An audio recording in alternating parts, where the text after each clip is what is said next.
महाराष्ट्रामध्ये हिंदीची सक्ती कराल तर संघर्ष अटळ। हिंदी भाषेवरून भाजप सरकारला राज ठाकरेंचा इशारा।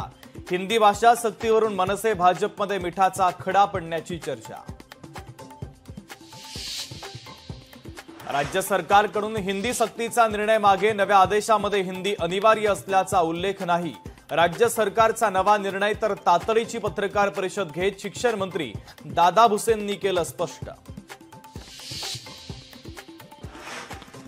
हिंदी भाषेच्या सक्तीच्या मुद्द्यावरून ठाकरेंच्या शिवसेनेचा देखील विरोध। मनसेच्या सुरात सूर मिसळत हिंदीच्या सक्तीवरून संसदेत पंतप्रधान नरेंद्र मोदींना जाब विचारू, संजय राऊतांनी केलं स्पष्ट।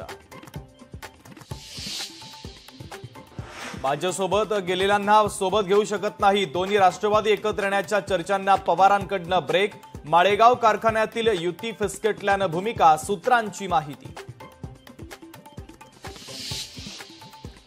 मातोश्रीच्या परिसरामध्ये शिंदेंच्या शिवसेनेकडून बॅनरबाजी। भगवा महाराष्ट्राचा, भगवा हिंदुत्वाचा, भगवा शिवसैनिकांचा बॅनरवर उल्लेख करत शिवसेनेच्या ठाकरेंच्या शिवसेनेला डिवचण्याचा प्रयत्न।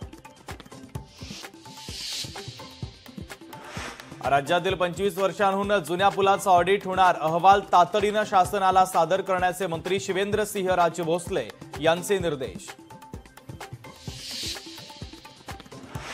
इराणमध्ये अडकलेले 110 भारतीय आज परतणार।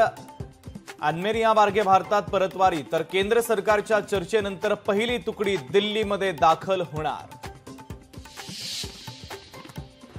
संत तुकोबांच्या पालखीचं आज प्रस्थान। दुपारच्या दरम्यान पालखी देहूतून प्रस्थान ठेवणार। मुख्यमंत्री फडणवीसांसह उपमुख्यमंत्री अजित पवार देखील सोहळ्याला उपस्थित राहणार। लोकशाही मराठी ऐका, पहा, जागरूक रहा।